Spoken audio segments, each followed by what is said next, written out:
Hello, hello, hello. Welcome to another episode of BGL F the Odds, brought to you by BGL Financial Freedom. So, today I want to talk to you about my sphere of influence and your sphere of influence and what that really means. So, I asked old ChatGPT what the definition of sphere of influence was, and this is what it came up with. It says your sphere of influence is the circle of people or entities that you are directly or indirectly shaped, guided, or impacted through authority, connection, or persistence. So they're the people that we hang out with and the people that were the things that we're around. So, I started this podcast so that I could just be super vulnerable and share things that I've struggled with and share things that have worked and things that were just plain ass learning experiences. Let's just be honest, right? Like the lessons in the loss. So sphere of influence, I feel, is such a major part of all of our lives, right? Like the old adage, they say, "Show me the five people that you spend the most time with, and I'll tell you exactly what your future is going to look like." Right? You'll be the sixth. You hang out with five millionaires over time, you're going to be the sixth millionaire. It's just the way that equates to thought process. So I was kind of stuck about 4 years ago in my business. COVID hit, and it was a new era of trying to do things differently than I'd ever done in the business world, virtual. I'm a Gen Xer. We were face to face for years and years and years, and this whole, digital and Zoom calls and all was just, new to a lot of us and super foreign, but we've grown and we've adapted. So I came to a point where I had a business coach, and he said, "Brian, what do you want to do?" And I said, "Well, if I want to impact people, I know that I got to level up my network. I got to level up with the type of people that feel the same way I do about my community, about goals, about the things that they want to accomplish in life." And I knew that I had to kind of level up my network. So that's when I joined my local Rotary. Service above self. I thought, well, I'm going to go pour myself into my community, figure out how to help the people that need help, and figure out how to build relationships organically, like-minded people doing like-minded things. So from being a uh, Rotarian, I met a gentleman that was a member of he was a lifetime member of the Fiesta Bowl Committee, Arizona Sports Foundation. And I'd been asked a couple times, in the past years, last 10 years or so before that, if it was something I'd be interested in, and the timing just wasn't right for me. And as you can tell with my helmet back here, I am a committee member.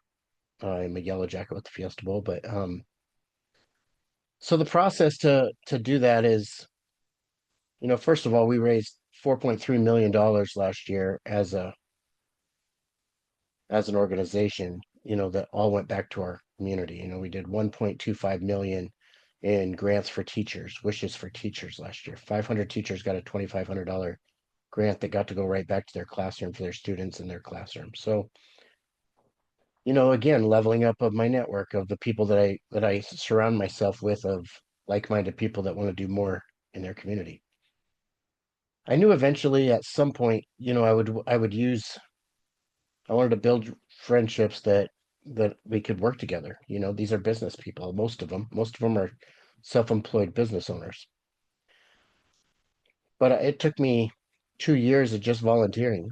We didn't even talk about what we did for work, a lot of us, because yes, were we there to do some business here and there, but really our end goal was to do good in our community. So became, some leadership positions with the bowl, um, hosting some teams, taking care of hosting some athletic directors and some SIDs and things like that, speaking at some team dinners, like some amazing opportunities. From that, I got asked, one of our YJs, one of our yellow jackets with the Fiesta Bowl was on the advisory board for the YMCA, the local YMCA. There's 16 of them here in the valley in Arizona where I live, but the one that's closest to my house, he was a board member. And he said, Brian, he goes, do you think you'd ever want to be on the board at the Y? And I said, what does that look like? He's like, well, we're more of a community center. We do a lot for kids. 70% of our kids that are there for swim lessons, they're for basketball, they're for volleyball, daycare, early child learning, early learning development, all those things. About 70% of the people that are there using the facilities are on what we call a scholarship, which means they can't afford the services and they can't afford the things that we have available to them. So we're one of the only Ys in the valley that is kind of set up like a community center. I said I would love to be on the advisory board under one condition. I get to work with the teens. So at that point, I had just started speaking at some high schools. I had just kind of getting my feet wet in the speaking thing on pouring into kids and trying to tell my story and trying to help some kids that maybe needed help. And they said, we would love that. So now we're in the process of putting together a teen mentor program. It's probably going to be a junior high school type age group. And it's something that they've tried to do in the past and just didn't have any traction. And the reason they didn't get any traction is they didn't have the right people involved, right? Our sphere of influence. See, people that want to go out and speak at high schools and do things, we know other people that want to pour into kids and have had a tough background or a past where a lot of people couldn't fathom getting through some of certain of those things because we're most equipped to help the people that we used to be. Being emancipated in high school, being a teen dad and all those struggles that I had to endure have equipped me to do more in life, right?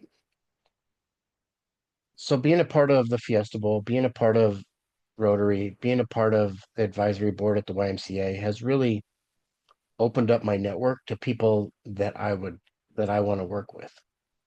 And now is where the relationships are starting to turn into more personal and more business, like how can I help you? When you go and have lunch with another committee member and you say, hey buddy, how can I help you? Tell me more about your business. Tell me what kind of referrals you're looking for. Who are people that I might know that you need to know? And vice versa.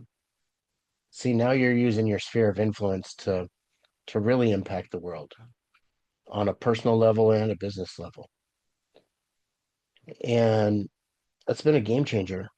I've always been pretty good at connecting with people, bringing people together, and just building those relationships.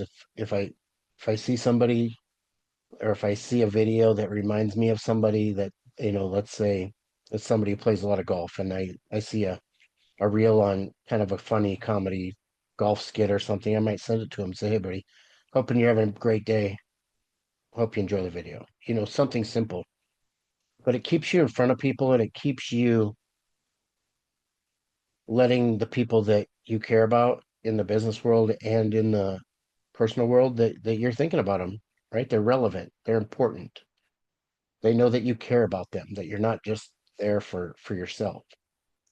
And I think that's super important. I think that's one of the keys that a lot of us miss is we have an opportunity to send them a quick little text or a little, a 10-second video of something that they can relate to or that they know is going to impact their day in a positive way. And we miss the mark. We forget, we just don't send it. We think about it, but we just don't do it. And that's where we got to take action. We got to take action to really manifest those spheres of influence that are going to be important to us, the people that we want to be doing business with. I just watched a little training video because I'm always constantly growing and reading and trying to watch little snippets of what anybody has and business, personal. Here's some notes that I just took from a sphere of influence list. And one of the questions, if you're not sure about your list, is are these people that you know personally? So you make your list of the people that you know. The second question is do I want to do business with them? Right? Because we have a lot of people that we know in this world that we probably don't want to do business with. Like, let's just be honest, right? Full transparency. So let's make sure they're people that we want to grow with. right? We want to help them, they want to help us. Here's the big one. Here's number three, and I think this is the kicker that a lot of us miss the mark. Am I willing to put the time in to invest in that relationship? Right? Am I willing to send them a text every couple days? Am I willing to send them funny reels? Am I willing to make it more of a personal thing, like a more of a friendship that we're going to build over time? And it doesn't even have to be people that are here. Like my industry, I'm in the financial services industry. I do, tax-free retirement, and we have a conference every year. Well, we have agents in all 50 states. And, there's tons of us that are friends on Facebook. There's tons of us that go in these virtual work rooms, but we may see each other once a year. But I'll tell you what, if you manifest those relationships and you nurture them and you're constantly staying in contact and texting, and if they're on a call that you liked, hey, reach out and tell them, hey, you smashed that call. You did amazing. Tell them that they're a rock star. Pump them up. Tell them you're proud of them. Tell them whatever that looks like, whatever how you communicate, do it. So then when you see them that once a year, it's like you just saw them last week because you just weren't in person.